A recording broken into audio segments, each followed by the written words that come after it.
Mesdames et messieurs, en mars dernier déjà, le journal Basel-Landschaftliche Zeitung a rapporté, je cite, « La consommation de drogue parmi les jeunes à Bâle a augmenté de 25%. » Pour Otto Schmidt, membre du Grand Conseil du Parti social-démocrate suisse, en abrégé SP, et expert en drogue, il serait clair que, je cite, « Un projet pilote de vente contrôlée de cannabis est encore et toujours le seul chemin pour maîtriser le problème. »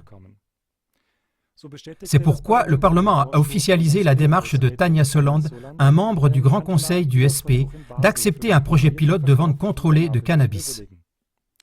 À Berne, la consommation de hashish est également permise dans les dénommés clubs cannabis depuis mars. Mais la distribution contrôlée de cannabis serait-elle vraiment un chemin raisonnable?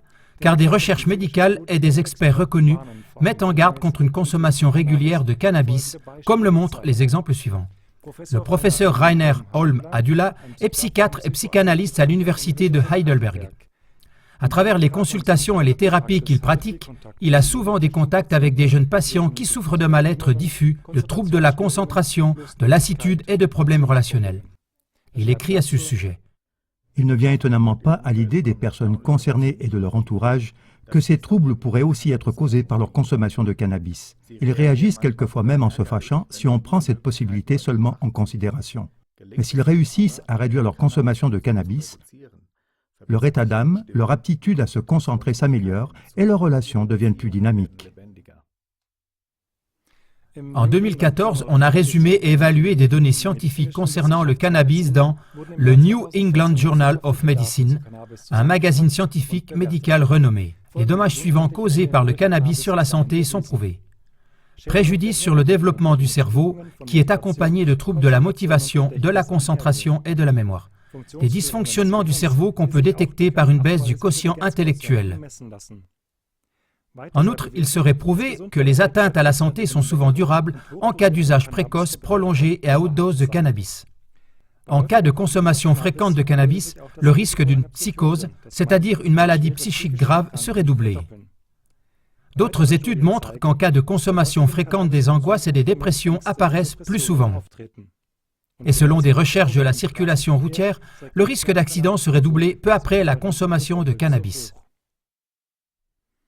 Mesdames et messieurs, malgré ces graves atteintes à la santé connues dues à la consommation de cannabis, on continue à en faire progresser la légalisation. En Suisse, Ruud Dreyfus s'engage par tous les moyens en faveur des dénommés Cannabis Social Clubs qui sont prévus dans différentes villes. Depuis juin 2014, elle préside la commission genevoise. Celle-ci est responsable de l'élaboration d'une étude de faisabilité d'un tel club de cannabis à Genève. Madame Dreyfus fait aussi partie du conseil d'entreprise de l'Open Society Foundation, dont le siège est à New York, et elle y est responsable pour la réalisation d'un programme mondial de légalisation des drogues. Derrière cette fondation se trouve George Soros, un milliardaire américain. M. Soros s'engage en faveur de la légalisation des drogues à l'échelle mondiale depuis déjà des décennies. La question se pose maintenant de savoir pourquoi justement un milliardaire américain s'engagerait pour la légalisation des drogues. Selon le professeur Holm, l'effet du cannabis sur la jeunesse et la société serait le suivant, je cite.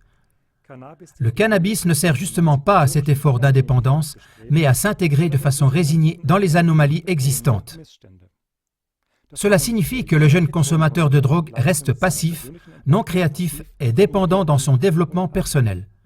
Il se résigne devant les anomalies existantes et il est blasé et indifférent vis-à-vis de son entourage et de la société.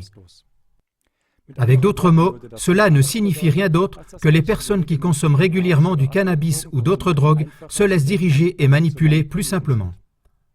Cela servirait à George Soros, car le but global de M. Soros, qu'il décrit lui-même dans son livre « Soros über Soros », serait la transformation de la société.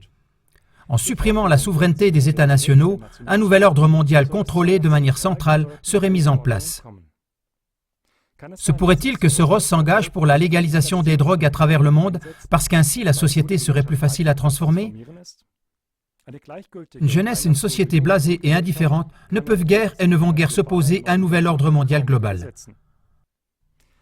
Mesdames et messieurs, une légalisation du cannabis, même contrôlée, ne peut jamais mener à une solution du problème des drogues de la société. La consommation de cannabis mènera plutôt en fin de compte à la déstabilisation et à la destruction de la société. Par la légalisation des drogues, on altère et on déstabilise les peuples par l'intérieur. Le citoyen deviendra passif, sans initiative propre, et il se soumettra sans esprit critique à l'établissement du nouvel ordre mondial. Pour d'autres informations au sujet du nouvel ordre mondial, nous vous renvoyons à notre émission du 29 juin 2015 en langue allemande, Le bras de fer pour le nouvel ordre mondial. Transmettez ces informations et apportez votre aide pour que nos enfants et nos jeunes soient mieux avertis au sujet de la consommation de drogue et mieux protégés. Vous trouverez aussi d'autres informations en allemand sur www.elterngegendrogen.ch. Nous vous disons au revoir. Bonne soirée.